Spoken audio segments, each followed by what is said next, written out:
But Dad, isn't it time for illegal ham in the face? But bro, where's the banjo? Some Cleveland sports shows try to give you hot takes, but only one can give you a big old piece of hot ham. Welcome to Illegal Ham to the Face. Talking all Cleveland sports. And don't forget our Fat Boy Tuesday, where we also ham it up with some fun food topics. Without further ado, let's serve up some ham. Here are the Ham Boys, Fatty and Big Bri.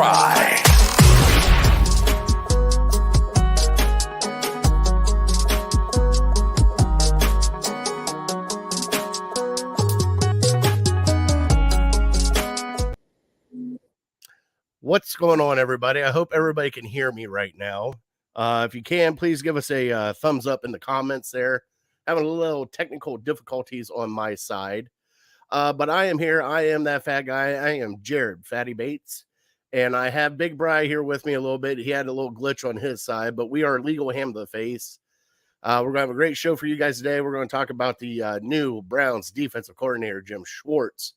We're going to get in an argument probably about what is the best chip. And, you know, Bri brought it up last week. You know, we're not doing potato chips. We're doing all chips. So we're going to do corn chips, tortilla chips. All right, James, thank you. And James, also thank you for the message today. You made my day with that message. Like I said, the Browns did get a new defensive coordinator. Thank you, Justin, for showing up. Chris, thank you. But we're going to get into it here a little bit later. We're going to talk a little bit of Cavs tonight. We're going to talk a little bit about the NFL playoff weekend. That was crazy. We're going to talk a little bit of betting that happened over the weekend.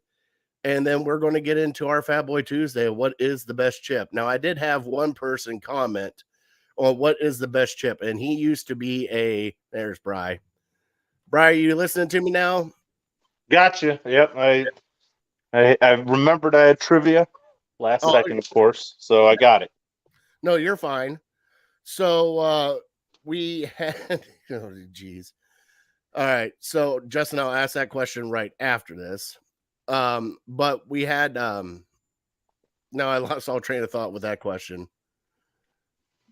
Good Lord. I give up now. Can't remember what I was talking about. Justin just floored me with this chips. question. I heard something about chips. Yeah, because you were talking about all sorts, you know, you're talking potato chips. So I brought up the all sorts of chips. Okay, thank you, Brian, for bringing me back on track. And there was an offensive lineman from, I believe it was Mount Union, said the kind of chips that he likes are the chips that tight end makes. Chip blocks. So I responded back to him. I'm like, what about the running backs? Or are they just too salty? Okay. I thought it was a good pun, little joke back. Did not hit as well.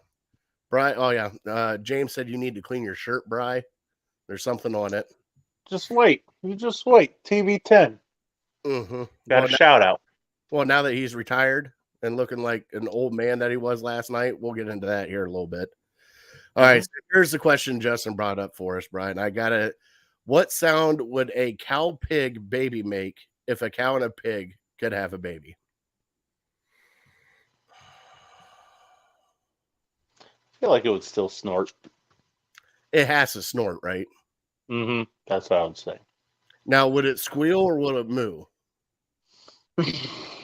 Probably a muffled squeal, maybe not a high-pitched squeal. Oh, boink. A moo oink. Boink. Oh, yeah, there's some sort of company named Boink, right? Sells beef and pork. I think I saw him on Shark Tank. I don't know, but it sounds delicious right now because I'm starving. I hadn't had dinner yet, but we had taco salad at work today, Bri. You missed a good taco salad day. We had the taco bar out today, which was quite delicious. But come up one Monday. We are going to flip top three in Fat Boy Tuesday because what we're going to do first is our top three, our favorite chips. And then we're going to take a really hard deep dive into what is the best chip overall. Okay. Because we got a lot of people that have chimed in and a lot of good answers. So yeah, it's there's some out there that kind of threw like Juice said Funyuns. Now, I don't classify them as a chip, but you can dip them. So technically, we're going to allow it because it's juice. Now, pork rinds, they're off the table. That's a whole different food group. Really? Okay. I don't think that's a chip. That's just a delicacy in itself. But for everybody that is watching, we are brought to you by Lake Erie APA and the City Dogs of Cleveland. We do have our dog of the week, Bri. I did talk to Beth. She is on her way now to, I believe she said Baltimore last night to get 10 more dogs to bring back for City Dogs of Cleveland. Wow. Oh, and they're also having this wonderful, and I got to bring it up now before we get into Fat Boy Tuesday. I hope I added it last night when I was thinking of it. There it is. On April, you have to zoom in. I think it's April 2nd, 2023. The Cleveland Monsters are teaming up with the Cleveland APL and City Dogs of Cleveland. You can take your dogs to the hockey game. $22 a person, $6 for dogs. The $6 for dogs all goes to the Cleveland APL, and the City Dogs of Cleveland and the Friends of City Dogs get a piece of the $22 a person ticket. So if you want to go watch a hockey game, bring your pup with you, go on down to the Quicken Mortgage, or is it Fijo Rocket Mortgage Fieldhouse? There it is. Man, there it is. I've had the gun and I've had the Q, and now I got this thing going on, Bri. I mean, I grew up with 3 different names of that thing. All right, so please join. We'll have this flyer up on our Illegal Ham of the Face page on Facebook. Also, we'll be putting it out on Twitter too. Just check it out. Have a good time with it. And other than that, Bri, I gave the Cleveland headlines while you were looking up trivia. We're going to talk about Schwartz. May the Schwartz be with you. I love when you came back with the Spaceballs reference, and I just can't wait. You're like, is it Spaceballs already? I'm like, yes, it is, Bri. It is now. It is.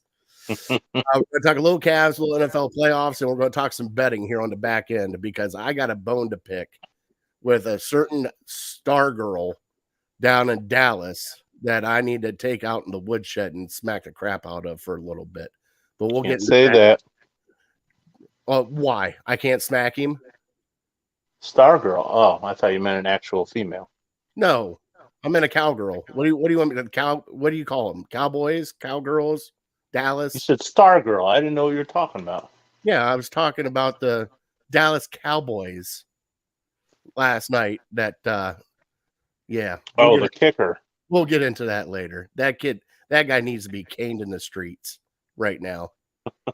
Just shame. But, Bri, you ready to get on our show? Do you have a shout out for this week, big fella?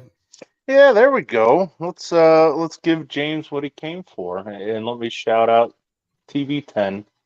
Lost last night, and frankly, I think it's the end of the road for him. I didn't really buy it last year because he'd been talking for the last 5 or 6 years that he wanted to play till he was 45, and I just never really believed that he was the Bucks were a title contender this year. They're a good team. They had flashes, but they had a lot of injuries too. So I think he's hit that milestone. He's hit that goal that he had to play till he's 45, and I think he'll ride off into the sunset. So sucks he went out that way, but most players that play till they're 45 don't get to go out on top of their game. So I guess it shouldn't be too surprising. Man, is he still on top? Because last night it didn't look like he was on top. No, I don't know. I mean, not compared to, his top is as high as any other player ever. So there's no chance that he's what he was. Should have left after that Super Bowl, Bri. Should have left after that Super Bowl. Just wrote off. In hindsight, yeah, but I mean, he's still he led the league in passing when he was 44 years old. So they don't it's hard to say that he was a complete bust. Well, they don't know how to run the ball down there. It's all screens and everything else. That's why they really struggled this year. They had 0 running game, and they had all those offensive linemen hurt. So, that's what happens. That's why it's so frustrating about the Browns season, because for the most part, we were pretty much healthy, other than our linebacker room. They got so just missed opportunity. Is that all your shout outs for this week? Is that all That's it. You're going to shout out Tom Brady? That's the only shout out you're going to do. Oh man, I love it. Tom Brady. Oh, here Justin said he looks for TB12 to go one more year in Vegas. That'd be a way to go out. I mean, that'd be interesting. What are they going to do? That would be exciting. Bring him out in the iron lung, because the over-under on his rushing yards last night was amazing, Bri. I've never seen a quarterback have 0.5 for the over-under for rushing yards. I would have taken the over. Jeez. He had a chance. Figured he would have hit a QB sneak or something. Well, what's really funny is he had a chance to, and you know what he did? Almost threw an interception, throwing it all the way over in the corner of the end zone. He did throw an interception in the end zone. I saw that. That was poor decision. He was just trying to throw it away. I blame the Monday Night Crew for that. They brought up the illustration before they should have. And what did it say? Well, it was like he's never thrown an interception in the red zone. Well, yeah. Tom Brady, he's got 86 trips to the red zone, and he's never thrown an interception. I'm like, there it comes, right there. I should have just done the in-game play right there, like next possession, interception, right there. I knew it's coming. That's how it happens, Brian. We do have to shout out. Now, we really didn't get in a lot to this, but Peyton Hillis last week saved his kids from a riptide down in Florida and was in critical condition. I guess he's doing a little bit better now. But for one big Arkansas fullback that was probably one of the best running backs for 1 year, and our only hope to get on a Madden cover, because you knew if they threw a Browns player in to be voted for the Madden cover, that guy was getting on it. And just glad that he is okay. He is at home. And also the DeMar Hamlin, he is home safe and sound. They had him on the sidelines there with the Bills during their game of whatever that was against Miami. But I'm just glad that prayers were answered for everybody. Everybody came out safe out of that. And, it just shows you the power of prayer. And, we say it all the time, Bri, you bless everybody after the end of the show. We really do mean it. And, we were praying for everybody too. So just glad everybody's happy and healthy. Other than that, Bri, I don't have any other shout outs. I'm just ready to get this potato chip thing going, because man, oh man, but we got to wait till later because we got more people coming in here later. Philip said he's going to stop in and chat with us during it. Nice. But Bri, are you ready for our trivia? Yes, sir. All right, here we go.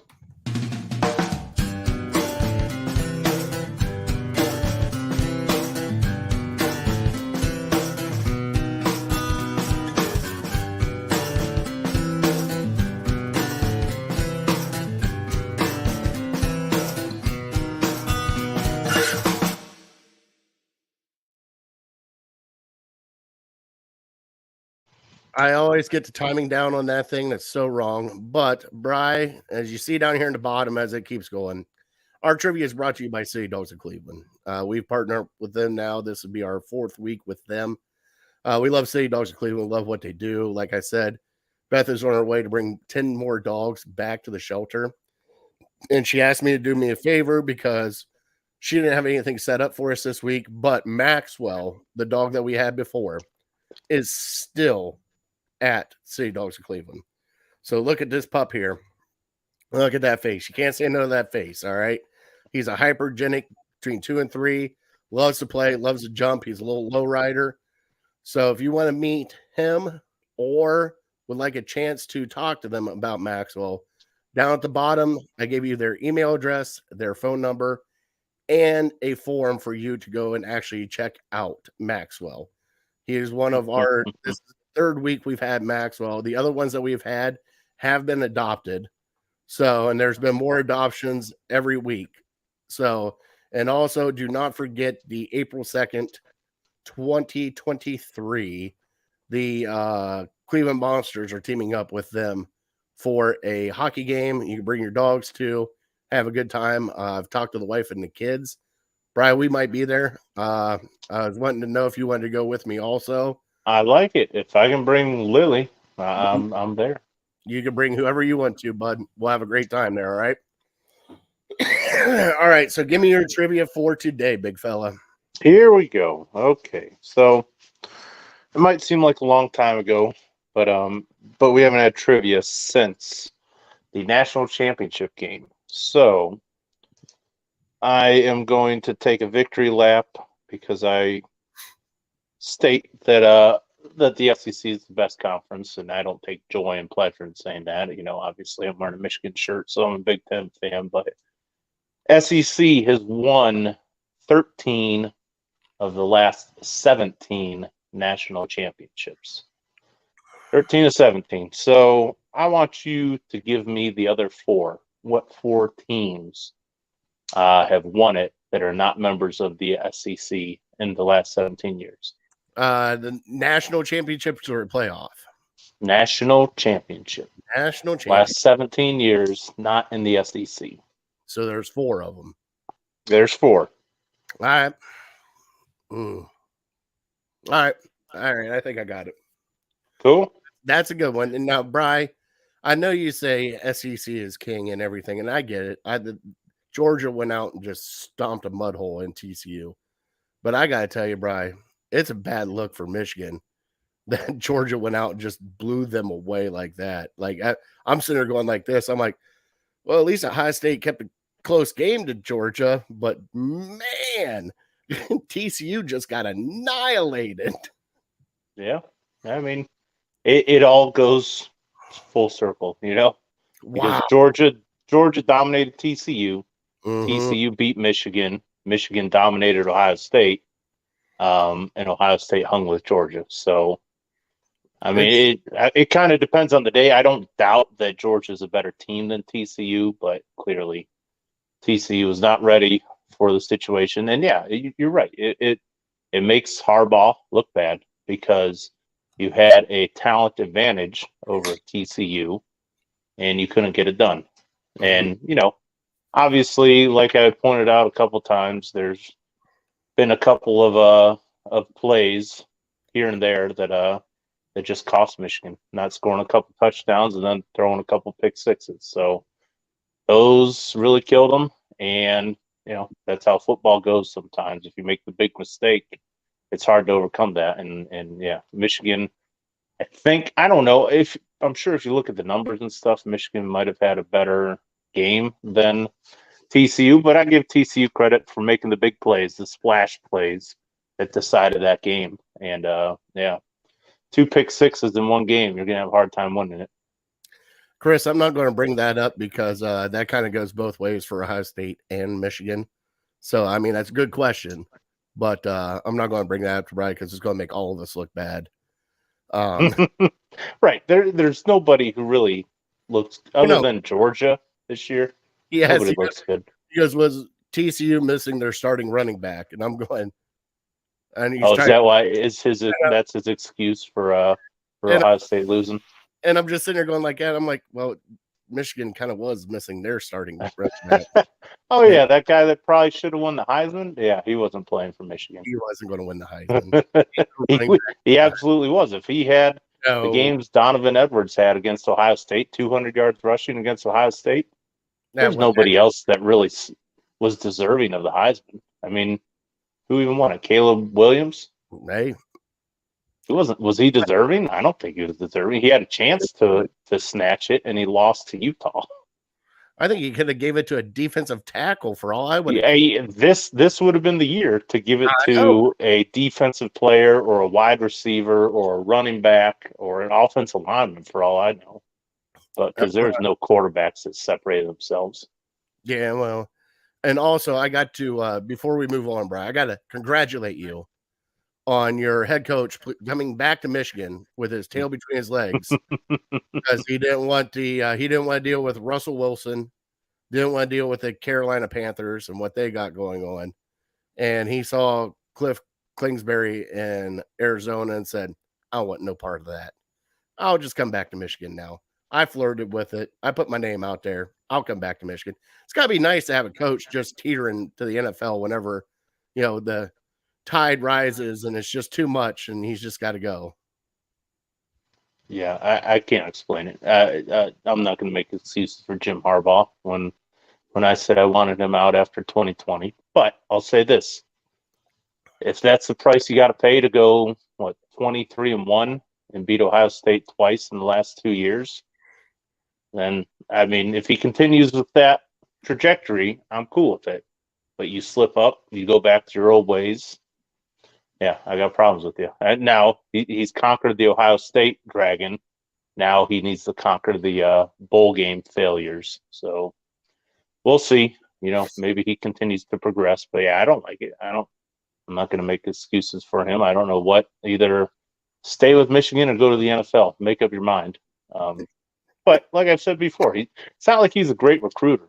It's not like we're getting, we're hanging with the Ohio States and the Georgias, and we're getting the type of talents that the Alabama gets. We're not.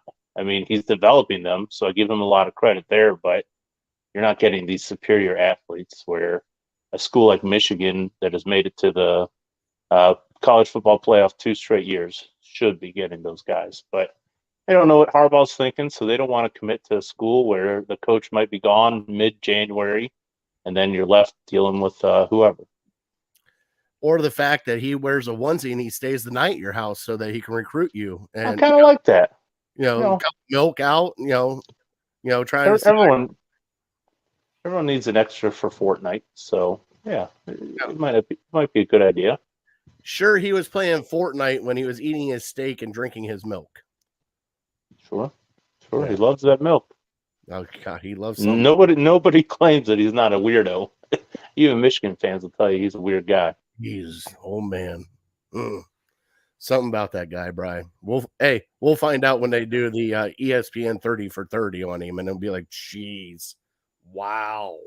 Just back away from that one. I'm with you with all that, but I mean, if you want to look just black and white numbers, he's had success everywhere he's going. And I wouldn't have said that 2 years ago, after the 2020 season, but he's had success every single team he's coached. So there's something to his madness.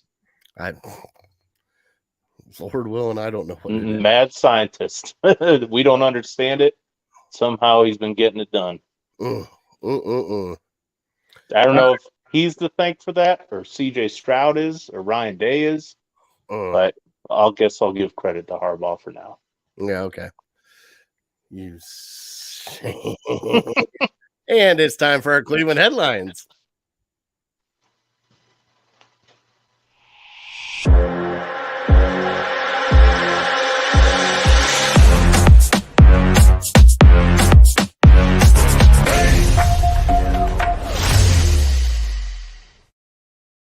God, just dig that dagger in more. Hey, I mean, you can't. Now is not the time to engage in a Michigan-Ohio State battle with me.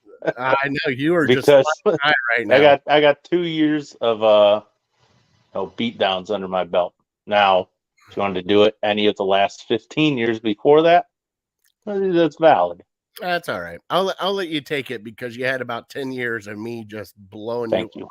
Thank you. And that's what I'm doing. I'm enjoying it.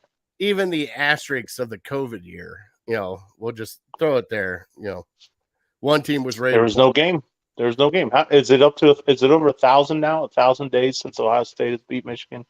Well, it might be, but we always got to call into question the COVID year with somebody magically coming down with COVID, the whole team, and we can't play.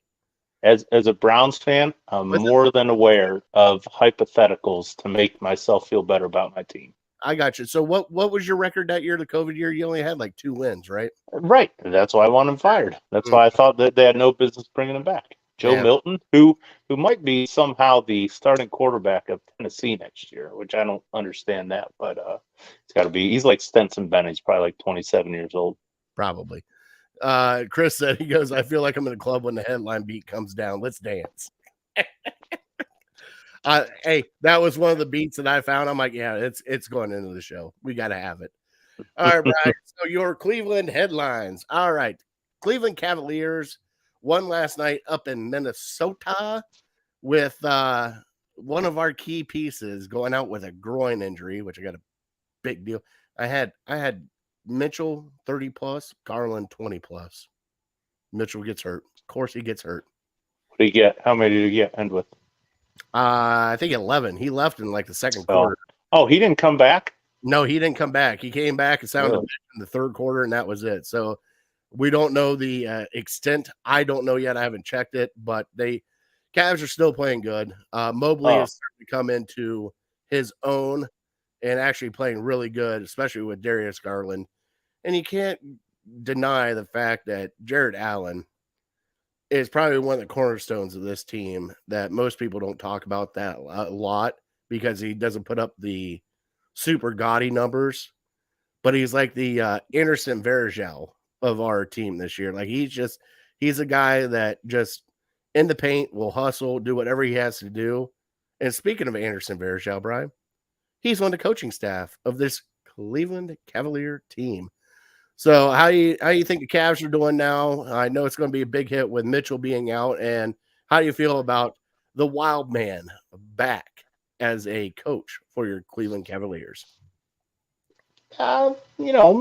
Still maybe a little mixed emotions, and those will probably leave in the next couple of years or as he gets ingratiated into the organization. But let's not forget when he left the Cavs, he went to the Golden State Warriors, and we hated him for what was it, 2016 or 2015 that he went to the Warriors? I think it was the year we won. Yeah, he didn't play. Yeah, but still, I know, bud. But and it's a business. That points to it being a business, I guess. But he was here the entire time with us. He never went anywhere else. He signed with us. He stayed in Cleveland. Really didn't go anywhere else. And then he got the opportunity. Cleveland's like, hey, you're old, fella. We're not bringing you back. We thank you for everything you did. And he took a 1 year with Golden State. Like, what are you going to say to that? It's not like he jumped ship and went to Miami with his buddies like somebody else did. He took a 1 year, knew it was going to be his last year. Hey, I would like to have one of those fancy NBA championship rings. Let me go to the best team. Yeah, that's why, I'm not saying it's, it's beyond reconciliation with him. I will eventually forgive him and he'll be back in my good graces, but maybe for now, until he's back with the organization and making a difference with the Cavs, then I'll probably forget about him being with the Warriors. But as far as the team goes, they keep plugging along. Beating the Pelicans without Zion and Brandon Ingram, it's what you should do. And I know we didn't have Mitchell for the entire second half, but it's what I expect from this team. My expectations are raised. So I'm very happy to see Rubio back. I think that's huge. And if nothing else, just to give Donovan Mitchell a bit of a rest because he's been top 10 in the league in minutes and he's been deserving to be on the court. But at this point, we're in it for the long haul. We're not in it just to make the playoffs and be happy with that. We got to think about playing into May, into, who knows, maybe June if the chips fall our way and a couple guys can really step up and get hot. So, yeah, get him a little more rest. His MVP candidacy might take a bit of a hit, but I think getting him rest and keeping him fresh through March to the playoff push, and hopefully getting top 3 seed, for sure at least top 4 seed, so we can have home court advantage in that first round. But top 4, you're probably looking at playing the number 1 seed in the second round. So who knows how that'll go, but top 3 would be nice. We have a question here, an NBA question that we normally don't get that often. But James said, do you think LeBron should be known as the most career points when he passes? And I believe he's got to pass Kareem Abdul, right? Mm-hmm. So Kareem Abdul-Jabbar, he goes, I don't, because LeBron got to play with no college. He did get to play with no college, but that was also Wilt with the NBA. He could have came out after, or Kareem Abdul could have came out in high school too and played. So it's not like that whole thing changed. Wow, there we go. That whole thing changed after Kevin Garnett and LeBron. Hear me, Big Colin? Yeah. I got you. You figured that out. I would. and I know it's been a rocky relationship with LeBron, but these leagues change rules and change schemes and stuff like that. To me, it's kind of like saying, Dan Marino was the all-time leading passing leader, even though Brady and Breeze and Manning have passed him. Well, it's a different league now because they're throwing the ball a ton more than they used to. No, the league has changed. The rules have changed, and it goes both ways. Like we talked last week with Cy Young, nobody will ever reach that record, the Cy Young record, because the league has changed now to you only pitch every 5 games and you only get 30 starts a year or 35 starts a year. Well, it's that in reverse. And now guys come out and, the purists, the older folk will probably, say that Kareem is still always going to be number 1 to them. And I don't know. I'm more of a black and white guy. If you have more points than him, then you are the all-time points leader. So, you're welcome to think whatever you think, though. But Bri, there we go. There you go. So my big thing is with it, Bri, is it's not the fact. I mean, how old is LeBron now? LeBron's like what? 38. He's a couple of months younger than me. Yep. You also got to factor in, when did Kareem retire? So yes, but also you got to factor in the postseason points too. LeBron's been in pretty much every postseason after like the last first 3 or 4 years of his rookie career. I honestly, and I'm posing this question to anybody else who's out there, I don't know if they count postseason points. Well, and also you got to factor in on those Cavs teams. He was the only one, Bri. The only one. Sure. Okay, down in Miami, he had some help, but there was a point in time where he had to take over because Wade and Bosch were hurt. So every team he's kind of been on, he's been the alpha Miami, Wade was the alpha for the longest time, and then LeBron kind of took it over. But it's almost like LeBron he could have had a point whenever he wanted to. Mm-hmm. It's just now he's doing it like it's like the whole year with Westbrook with the triple-double, averaging a triple-double. LeBron's trying to get his whole team actually playing with him. It's not like he's trying to just take over a game by himself.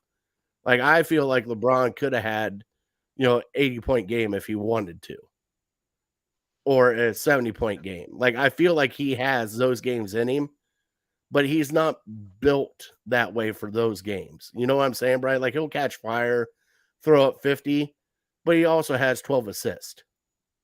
He's one of those guys. He's not like he's a dominant scorer, but he's also trying to be smart about basketball. You know what I'm saying? Yeah. Yeah. And as a basketball fan and as a sports fan, yeah, you can nitpick stuff like that, but let's just appreciate it for what it is. I mean, LeBron has been great. One of the top players in the world for 18 years. And it goes to Tom Brady as well. 18, 20 years, you've been great for 18, 20. Like nobody else in the history of the league has been great for 18, 20 years. Now, I know LeBron got a head start, whereas Jordan maybe didn't come into the league till he's 22. But, Jordan wasn't great at 38 years old. These other quarterbacks, nobody's been great at 45 or 44. So, I mean, it's exciting for the future. I mean, it's crazy to think about it, but could we see a quarterback in our lifetime play till he's 50, still be damn good? Can we see a scorer average 30 points when he's 43 years old or something like stuff like that just doesn't make sense. But these guys are proving that with modern medicine and, LeBron spends, they say, $1 million on his body every year, like just the natural evolution of the athlete. And yeah, it's not crazy to think that these guys can play into their 40s now and be effective into their 40s, because we're seeing it with LeBron and other athletes, and the sky's the limit. It's fun to think about for the next 5 to 10 years where they could be. Right. I love you so much. You had to bring Tom Brady into it again. I mean, It's closely tied. Is it really closely tied? Because LeBron used to get the shit kicked out of him. He'd still get hacked and fouled and everything else and beg for it. They changed the whole game because of Tom Brady, because you can't touch a quarterback. Heaven forbid Tom Brady's hair gets out of place. That's a personal foul. That's 15 yards. They did everything to protect the quarterbacks in the NFL when Tom Brady started in his climb, because they knew if he got hurt once, the NFL was going to go into shit. Right, and I understand your bias because he's a Michigan guy, so you're obviously very biased, but let's just look at the facts. 44 years old, leading the league in passing when he's 44, beating out Mahomes, beating out Josh Allen, Joe Burrow, winning the Super Bowl when he's 43. We might not see that for a very long time. And so I'm saying the same thing with LeBron. If LeBron made better choices, LeBron's made up his mind. He wants to stay in Miami or LA. He wants to be an LA guy. So he's probably not going to win another championship unless he can convince some of these great young players to come. So to me, it's very similar. I'm not going to throw too many bouquets at Brady, but 43-year-old quarterback, winning the Super Bowl and leading his team to the Super Bowl, not doing what Peyton Manning did when he was 38 or 39 and just kind of along for the ride. We've never seen it. We might not see it for the next 10, 20 years. So that's why I'm saying just appreciate it rather than trying to poke holes in, well, yeah, Mike Evans was this and LeBron did it in a bubble. It's like, stop being a hater and just appreciate it. I'm still going to be a hater.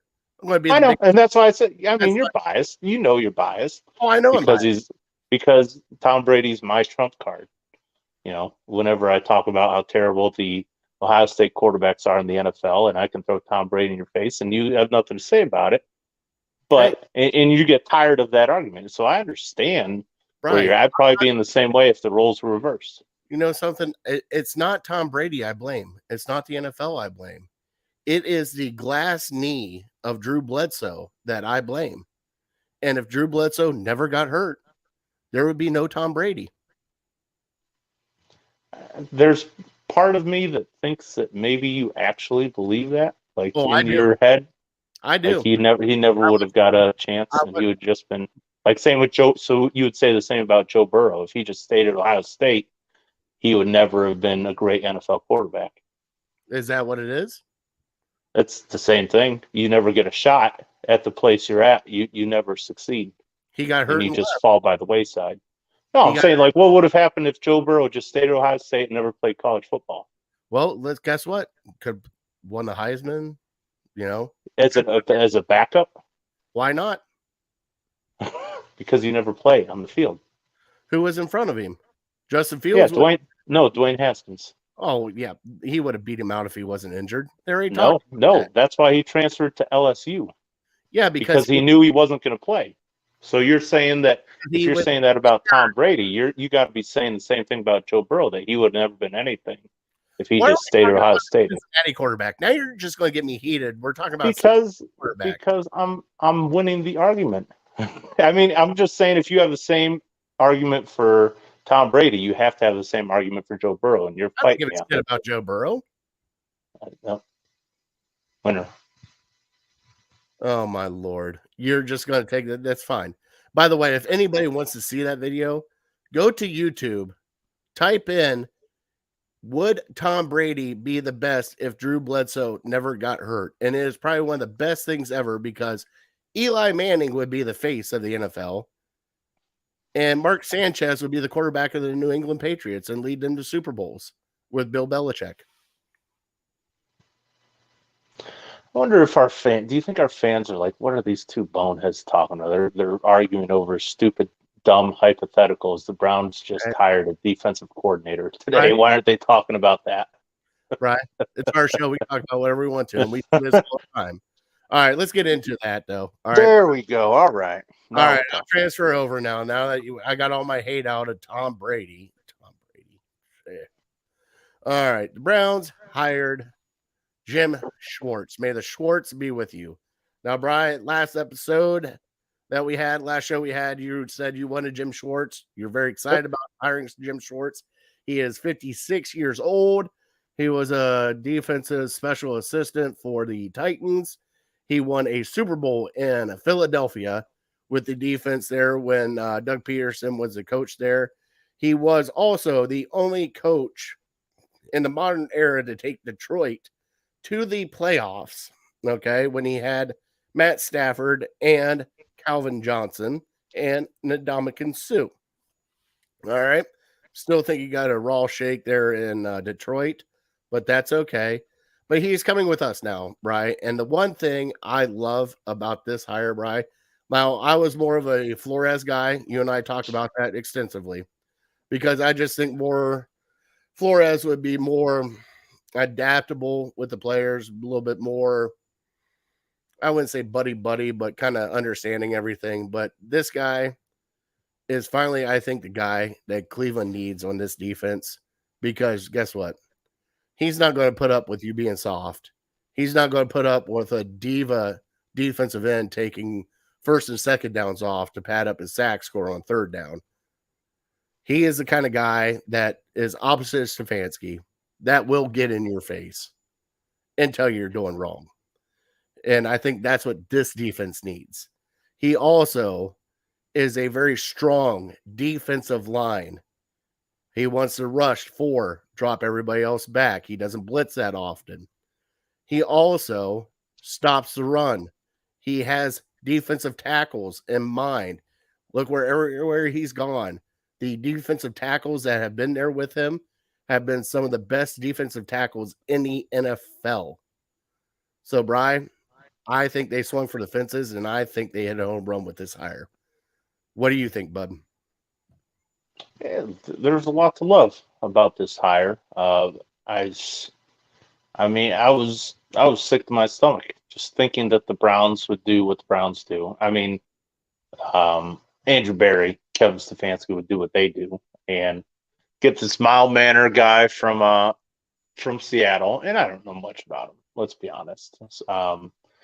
But he was an Ivy League school guy, a lot like them. I thought they would just go that route. So I give the Browns a lot of credit for shaking it up and saying that something has to change. We can't just keep going down the path that we're going and get a bunch of guys that are like us. And I don't think Jim Schwartz is it. I've kind of come around on him ever since his Detroit days. I wasn't a big Jim Schwartz fan. I thought he was kind of a punk and just a fiery guy, just to be a fiery guy, and kind of had small man syndrome. But listen, you need somebody in that building to hold guys accountable. That's the number one thing we've talked about this offseason.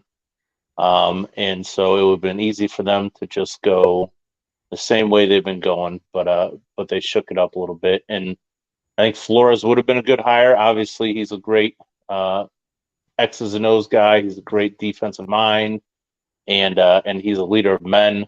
But I needed somebody in there as the guy to be the ass kicker, like we talked about before. And I think that's Schwartz. I think hopefully Stefanski is hands off with the defense, and he just lets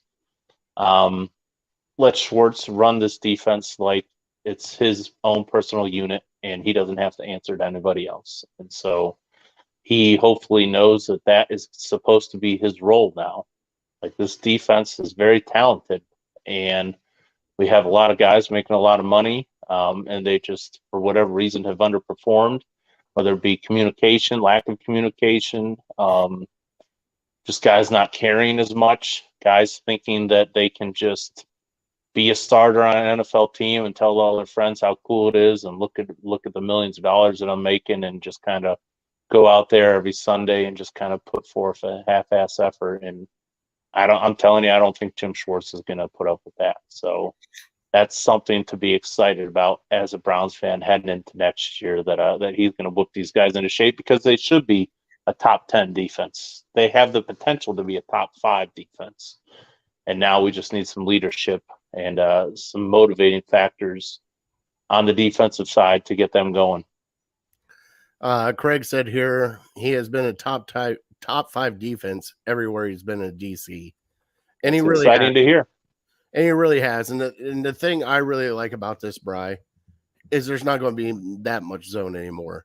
He likes to play man-to-man on the outside, which is the best thing for our corners, especially to get their hands on people, especially with the way that Newsom played this year, them bringing him into the slot and letting Emerson play the outside. I think that was kind of a big mistake on Joe Woods' part, even though Emerson did great. I'm not saying he didn't, but I think Newsom couldn't handle the slot play. But if you get him on the outside, one-on-one with somebody, I think he can. And the thing I like also about this, Bri, we got to get some defensive tackles. And with that kind of name coming in here as your defensive coordinator, there's a lot of free agent, big-name defensive tackles that have played for him that could come here and play for us. There you go. One gaping hole. And Myles Garrett's going to excel in the short scheme. We'll see what happens. I think the biggest thing that you come away with this hire, Bri, and I've heard it today. You and I listen to Sports Talk Rare, whether it be 92.3 or 850. I got to give the guys kudos. If you would have brought in Brian Flores, okay, at that point in time, we already know Stefanski's seat is hot. All right. You bring in Brian Flores, there's a transition there of them going, well, Stefanski's not the guy. We know people rally around Flores. He did good in Miami. This, and this. I think this gives the front office a look, like a legit look at Kevin Stefanski this year. Because at this point in time, like you said, hands are off. Stefanski's probably not going to be doing anything with the defense. It's going to be all Jim Schwartz's, and that gives Stefanski whatever he wants to do on the offense. And this is Stefanski's year to prove that he is the head coach for this team. Now, I'm still kind of curious of what assistants Schwartz is going to bring or keep. Something, Chris, this is the other thing that people keep asking. Does he play a 4-3 or a 3-4? In the NFL anymore, if you watch these guys line up, there's really no base 4-3, 3-4 anymore. Everybody's kind of like a hybrid now. Like, yeah, they'll run a 4-3, but then the next play, you'll have your defensive end standing up at a 3-4.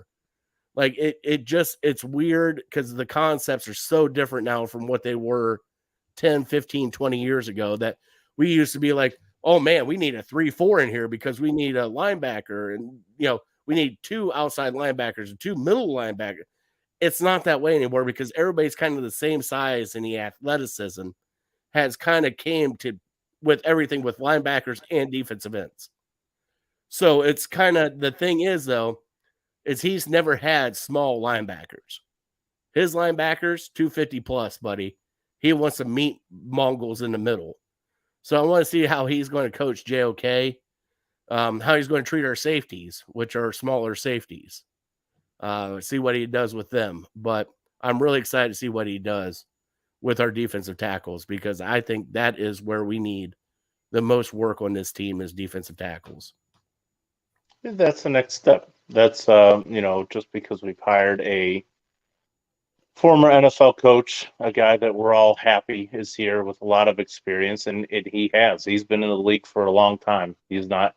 That's maybe one thing that he has over Flores is he's seen this league evolve for the last 20 to 30 years. And so, he has a great knowledge base for what he needs to do with this defense to adapt and hopefully make more adjustments than what our defense did last year, which was very, very few. But the next step is getting guys in here that he thinks can be successful in his system, because to me, the offense is pretty good. We need better quarterback play from Deshaun Watson, and we need the line to regain focus and to get back to where they used to be, and the receivers to take the next step. But as far as personnel goes, there's little tinkering that has to be done for the offense. Get a speedster at wide receiver we've talked about, but this defense, put it in Jim Schwartz's hands and let him get some defensive tackles, like you said. Let him get the linebackers in here that he wants. Hopefully we're done playing that 3 safety set as much as we did. And if he's not happy with Delpit or Harrison or John Johnson, they can go, and he can get guys in here that he can trust. So it's going to be exciting to see over the next couple months where they go with that. And they still have some assets in the draft, to where you could get a guy like Emerson to step in on your defense, and maybe a second round defensive tackle or something to be an impact guy and to clog the middle. But yeah, I feel very, very good. I know it's been bleak in the past because the Browns have showed that they are a little reluctant to make adjustments and to go in a different direction. And, that's why I was so scared of getting Desai in here and, grooming him and waiting for him to take the lumps and the growing pains of a new coach. No, let's get a veteran guy in here. Let's get a guy that's going to hold people accountable, who's going to get in your face. And because we have to win now, we don't have 2-3 years to wait to hope that he develops into a good defensive coordinator. We need one now. And I'm not really sure what Schwartz has been doing the last couple of years. I know he's with Tennessee as like a special assistant or something like that. So that's maybe a little. Go ahead. So he took off time from defensive coordinator to kind of take a step back and stop the grind of the everyday defensive coordinator kind of routine to kind of reset himself and refresh himself. So he's been the defensive special assistant down there. So that's kind of like pretty much the defensive coach that's in the head coach's ear going, I don't know if they would do that. I would kind of, he's just a consultant down there, and that's, there you go. Right. That's fine. So, but yeah, I'm definitely excited. I think he has history with the Browns, if I'm not mistaken. Wasn't he here with Belichick tree in 94, 95, something like that? 1995, he was a Cleveland Browns scout under Bill Belichick.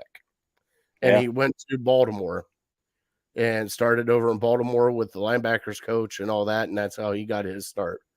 So he started, he under Belichick here, under Nick Saban. So he grew up with that cream of the crop. So, yeah, he's familiar with the passion of the city, the passion of this fan base. And, I'm sure he would love nothing more than to bring success to this franchise. Well, and I hope so, because he tried to do it to Detroit, and Detroit's kind of the same way we are, Bri. I mean, let's just be real about that. Let me real quick, Bri, because we do got to get in Fat Boy Tuesday, but we both love this hire. We'll talk more about it next week. We'll talk now. Chris brought up what is John Johnson's remaining contract. Chris, he has got one more year left on his contract. And I think Brian he signed a 3 for 30. 3 for 33. 3 for 33. So he's 2 years into it. Why does that sound like an Arby's meal to me for some odd reason? You must be hungry. God, I'm starving. They haven't had 3 for 33 in probably 15 years. I know. What's this 2 for 7 crap? I remember when it used to be 3 for 5. And I remember it was 5 for 5. That's back before I even liked Arby's, but maybe that's a good transition. 5 for 5, my cousin. I remember him getting it, smashing it. Shout out, Mike. Hope you're good. 5 for classic roast beef and 4 for 5 beef and cheddar. I remember those days, Bri. Yeah. Now you can't get anything. Don't get me started. I went to Subway for the first time in like over a year. Yeah. Spent $20. Yeah. Well, I think they're looking at Jersey Mike's and they're seeing the ridiculous prices that people are willing to pay for that. So they just automatically up their prices a couple bucks. All right. Now let me get my betting bone off my chest, Brian. Now, gambling is loud here in Ohio, sportsbook and all that. I dabbled in it. The wife and I bet on a few things. We hit a few things, Brian. But the one that threw me for a loop last night was I had the over in the Cowboy Tampa Bay game last night, which the over was 45.5. Bri, what was the score of that game last night? 31-14. How many kicks did that kicker miss? for the Dallas Cowboys. Or I hate that kicker. Welcome to professional betting. They have a whole segment on the Scott Van Pelt Sports Center called Bad Beats. So you're not alone. Bri, I had a parlay that was going to pay out like you wouldn't believe. All I needed was the over. And when I saw that last night, and then the other thing that really got me last night, Bri, was they got the onside kick. All right. And then Tom Brady throws that Hail Mary pass to Mike Evans, and it just hits him in the damn fingertips, Bri. And that was the time I just shut off everything. I started throwing stuff. Did you stay up to watch that? I did stay up to watch that. I wanted to make sure I hit the over. Dude, it's betting. There's a whole different style right now. That's why it's so addicting, because it makes games that you don't care about fun to watch. So you just gotta know your limits. That's all. Hey, my wife goes, "Should we bet on the Australian Open?" I'm like, "Yeah, let's bet on tennis because that's my forte right now." No, I don't want to bet on. Before you know it, you're betting on preseason hockey, and it can spiral out of control in a hurry. And it's not like I don't bet on high school basketball or anything right now. Not naming names. All right, Brad. Yeah, it was crazy. High school football has spreads, believe it or not, which is kind of, just absurd to me that just to think that people would bet on high school kids is crazy. Well, we're not those kind of people, right, Bri? I hope I never get to that point, but I guess we'll never know what the future holds. Ashley, be quiet. It was only a $2 bet. So I made her. So far, I've just been betting the free stuff that they give you, but I made her sign up for. I don't know if I told you this last week. I made her sign up for one of them, and I put it all on Georgia, and I was like, yeah, that's pretty much a lock, and yeah, so the payout was small, but it's free money. You lose, you don't lose anything. Might as well have some fun. Well, yeah, I get it. All right, buddy, you ready for your top three? Okay. And then we'll get into Fat Boy Tuesday, all right? Yeah, yes, sir.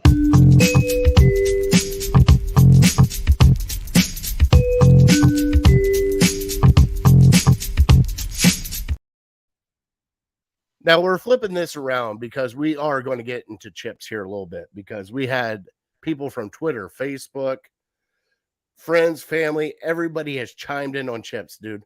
Hey, my mom has chimed in on chips, Bri.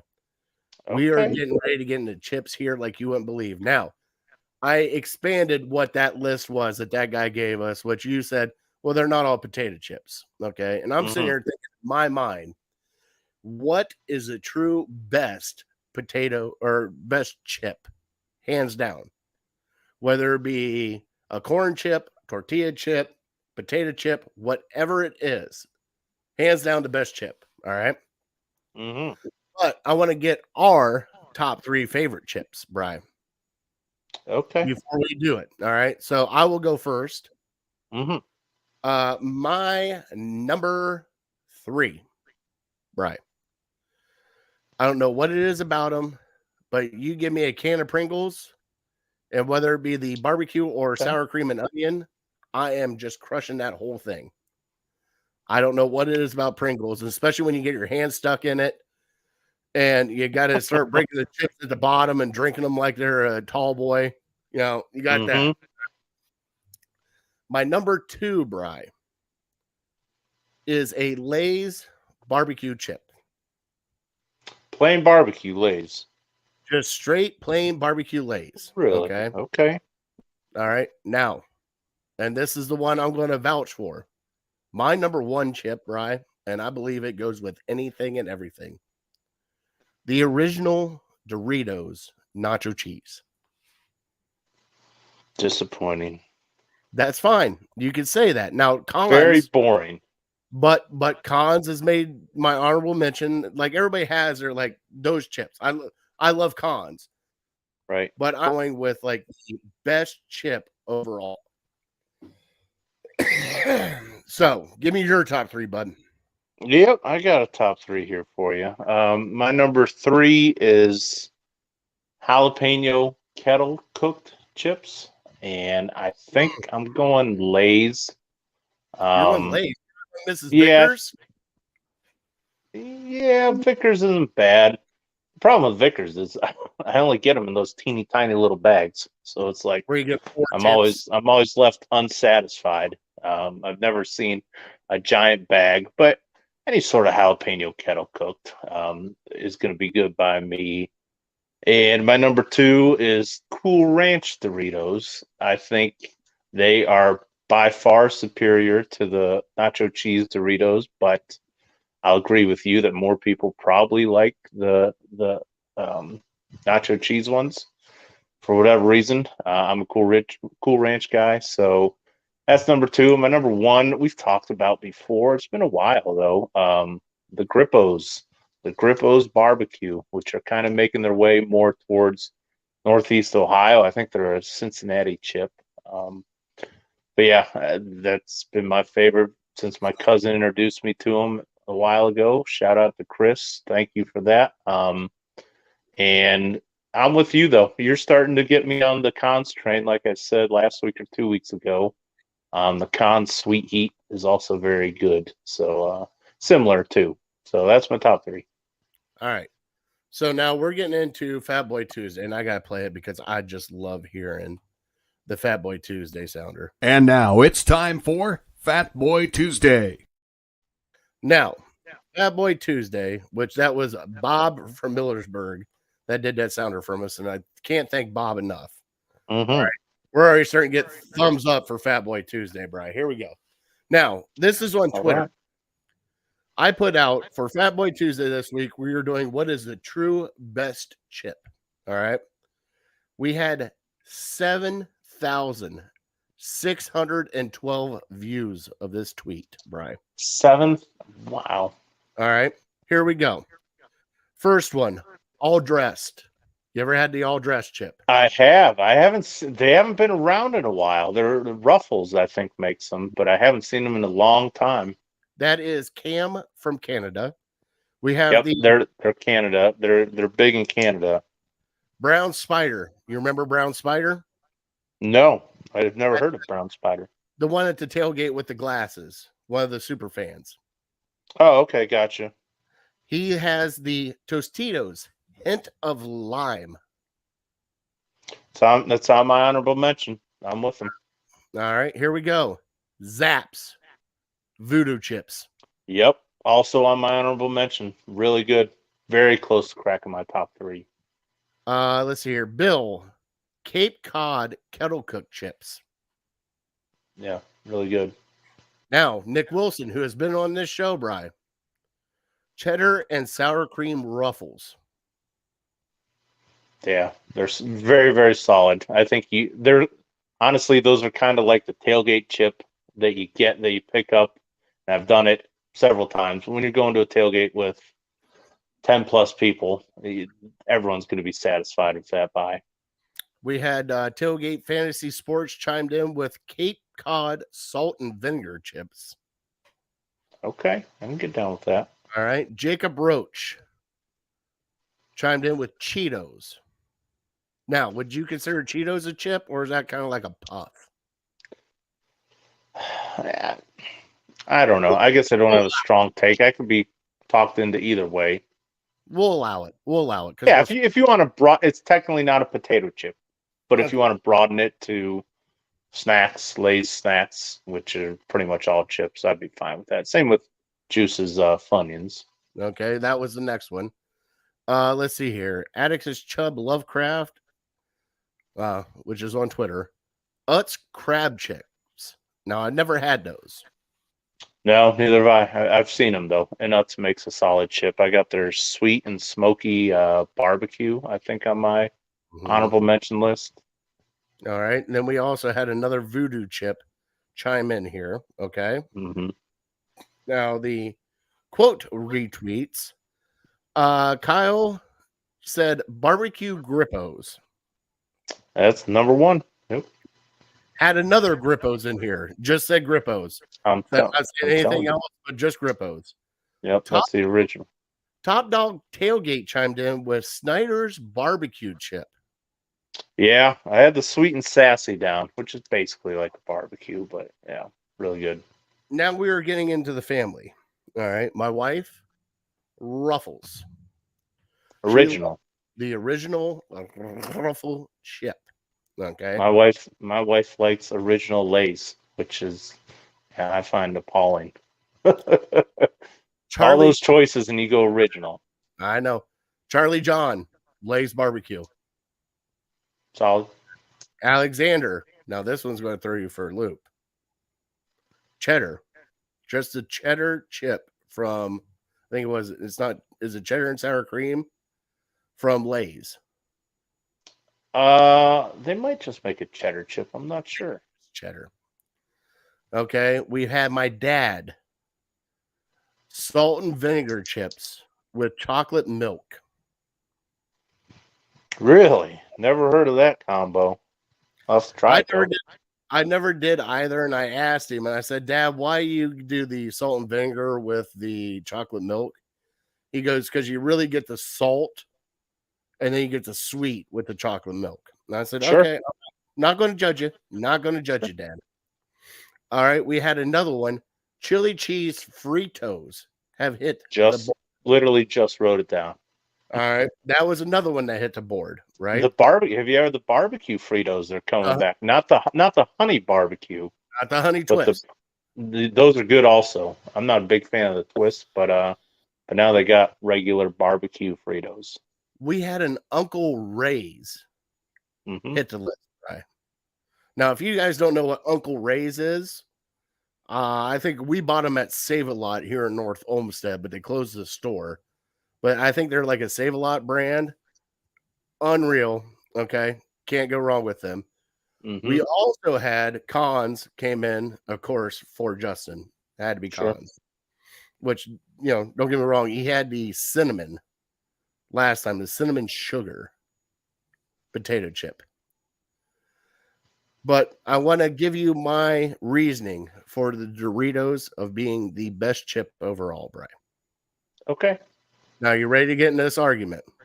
Sure. All right. I believe that the best chip has to be universal. Okay. Enjoyed by all? Enjoyed by all, but also used in a multitude of uses. Okay.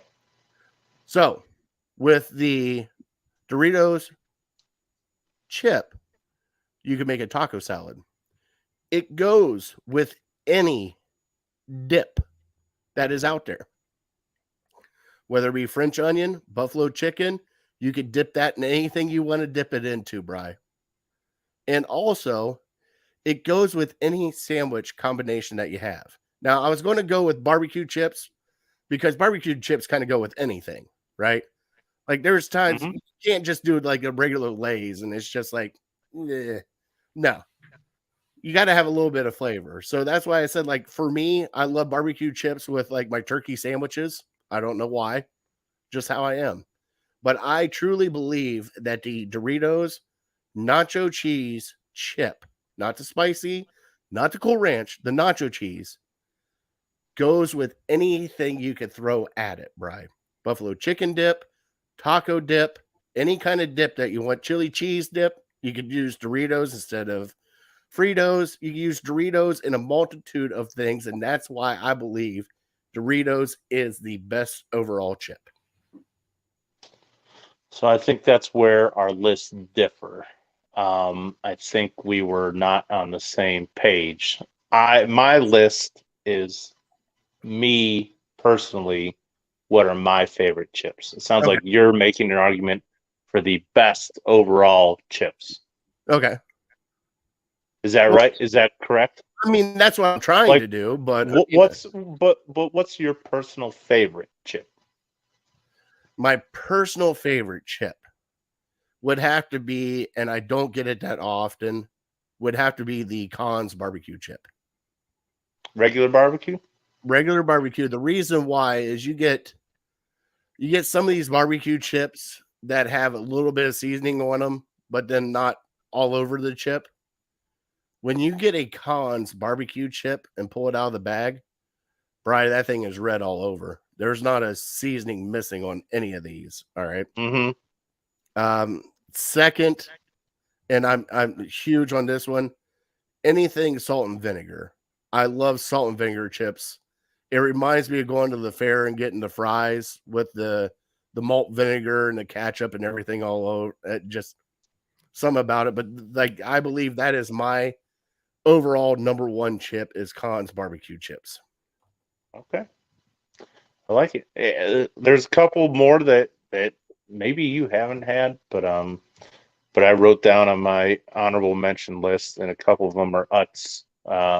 And one of them might surprise you, and probably not many people try it because it doesn't sound super appetizing, but it's the dark russet. Have you ever had those ones? No. They're pretty good. I've only had them a couple times, but they're not bad. And then the other one is the Utz Maui barbecue, which has a little kick to it. That's got to have the Valdea onion in it, right? It might. I couldn't tell you for sure. Again, I've only had it a couple times. And another one I don't see very often, but when I do, I probably try to get it. And it's maybe a little strange for some people, but hers ketchup chips. Okay. Now you're on. I'm all over the board here. I got a wide spectrum of chips that I typically I stay away from the Lay's just because, again, they're kind of boring to me. I want to try something new. Oh, Garditos are good too. Yes, they are. Garditos are good too. Nacho cheese, Doritos, and chili. When it comes to chili, okay, you're going to love me.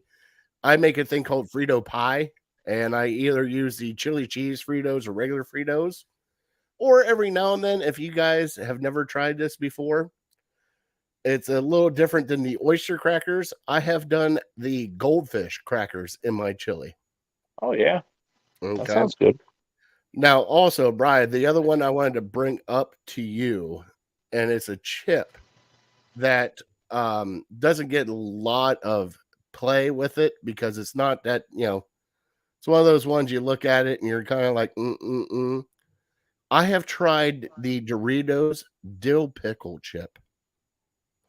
And if you're a fan of dill pickles, this is the chip for you.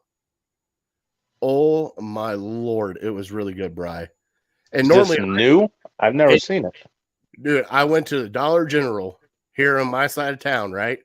And I'm walking through and I'm getting chips for me and the kids. I'm like, all right, chip. And I'm like, I looked up and said, tangy dill pickle. And I'm like, you have piqued my interest. All right, you're coming in the bag.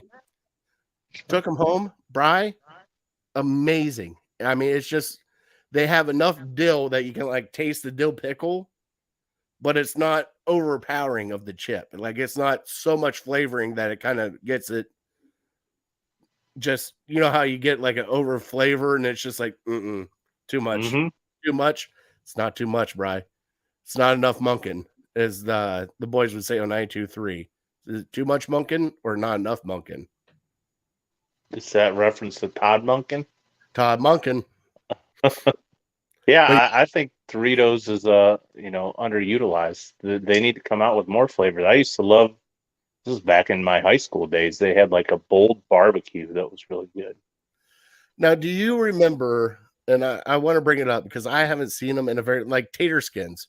TGI Fridays tater skins. I used to love. Oh yeah, I get those from time to time. The other one was the Keebler pizza potato chips. Never seen those or heard of those. I believe it's Keebler. They came in a white bag and it just said pizza across the top of it. And I remember as a kid just grabbing those things, but yeah, tater skins. Can't go wrong with tater skins. Those are good too. And by the way, those are a great thing to dip in the Velveeta and chili cheese dip. It's a good idea. Just giving you a heads up. Yeah, there's a lot of if you want to broaden your horizon a little bit, even the like the Cheez-It chips and the Ritz chips are pretty good too. Well, we can't forget about the salt and cracked pepper chips, the kettle chips. Yeah, those are good too, man. Sounds good. God, I'm starving, Bri. Yeah, we got to get out of here. We could talk all night about this. All right, this is like a topic that can go on for at least another hour and a half because there's so many chips. Now we've had the Grippos. All right, I've never had the barbecue Grippos. Oh, you're missing out. Did You you send us a package? Yeah, but they weren't. Maybe just talked about it. Oh, no, they weren't barbecue. Yeah, but they weren't the barbecue Grippos. They were Grippos. But he sent us that and some jerky and some other stuff, which is actually delicious. But if you guys get a chance to, help out local. You got Grippos that's here in, I think it's down in Cincinnati. It's starting to make its way north. Cons is in Columbus. They're here in the Cleveland area. Bri loves them now. Snyder's local. Snyder's local. I don't know about Uncle Ray's. Shears. My grandparents used to be friends with the Shears. I forgot about the Shears. God, those are so good too. Man, there's some great potato chips. Bri. And then, you know something? Instead of cornflakes on top of your cheesy potatoes, can't go wrong with one of those potato chips too, bud. It's not a bad idea. I never thought of that. Yep. Well, this is Fat Guy when he's starving right now, starting to mix Put potato chips and anything else. Why not? Potato chips and ice cream. Let's do it. I don't care. I've never tried that. Maybe I will, though. Let's finish the trivia. I got 4 teams I got a name for a national championship other than the SEC. Mm-hmm. I got Clemson and Ohio State. There's 2. Mm-hmm.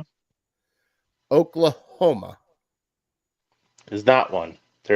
I'll give you 3 strikes. There's strike number 1. That's bullshit. They won it in 2000. Oh yeah, all right. That was 20. Going back to 2006. I think from 2006 till present, there have been 4 non-SEC teams to win it. USC. Not USC. Strike number 2. Texas. Not Texas. Now, I did not say that there were 4 different schools. I said there were 4 different times. Ohio State 2. Well, that was 2002. How is Texas? Deshaun Watson? Yeah. Deshaun Watson. Who's the other one? Still in the playoffs. Won a national title. Joe Burrow. At Clemson. At Clemson. Trevor Lawrence. Fuck Trevor Lawrence won one with Clemson. Deshaun Watson won one with Clemson.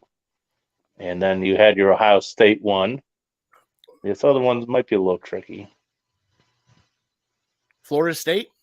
There you go. Yes, sir. Jameis, right? Jameis beat Auburn, I think. God, that's so horrible. Texas. It wasn't that long ago. Didn't Texas win in 2006 with Vince Young? 2005, maybe they won it. 2006. It was played in January. Oh well, I mean, if you want to be technical about it, there's another one for Fatty. Boom. By the way, I said the last 17. Technically, I said the last 17 national titles. Thanks, Craig. Who gave you Florida State? I have to know. Chris did. Chris, okay. I'll give credit to Chris. Way to go, Chris. Way to go, Chris. Thank you for saving the fat guy here on the end. All right, Bri, I got to let you know, Jake is almost done with our logo. I can't wait to see this thing when it's completely finished.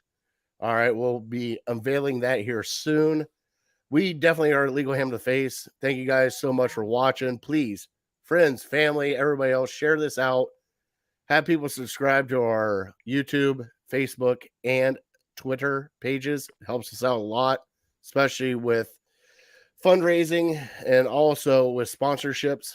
Can't thank you guys enough for watching. You guys have been amazing to us. We appreciate it. Want to thank our troops and our first responders for everything you guys do for us. If it wasn't for you, we wouldn't be able to do something of this nature. And Bri, God bless them. Yep, God bless it. God bless America. All right, I am that fat guy. We are Legal Him in the Face. We are definitely uncorked, unloaded, and we are out. Thank you guys so much for watching. See ya.